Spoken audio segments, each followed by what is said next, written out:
Hello everyone. Today we are going to learn texture baking in Substance Painter. So let's first create a new project with 4K resolution. I'm using 4K, but you can use 1K or 2K as depending on your computer specs. If you want to practice on the model, the file is given in the description. So basically, before we start texturing, we need to bake these texture maps.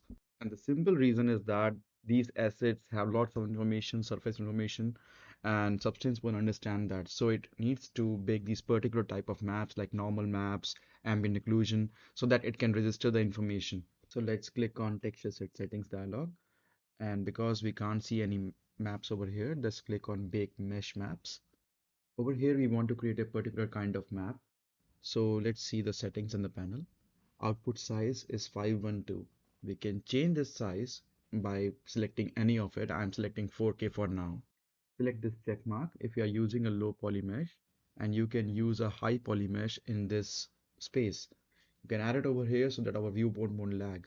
Click on this button and you can choose the high poly mesh. Right now we won't be using it because I'm already using a high poly mesh. Select over here, select normal, world space map, and ID. Select mesh ID. Why we are doing this? We are renaming and checking all the maps we need, setting all these settings, and select on curvature. Let's see all these things which we want there are all already present or not. And we don't need these three maps, height, bend normals, and opacity. Now return to common settings and click on bake selected textures. It will take time depending on the speed of your computer and the specs of your computer. Now, as soon as it is done, you can just press the return to painting mode button. And on top right over here, you can see all the mesh maps which we have created.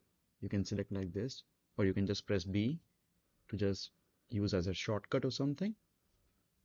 And you can see the mesh maps over here as well.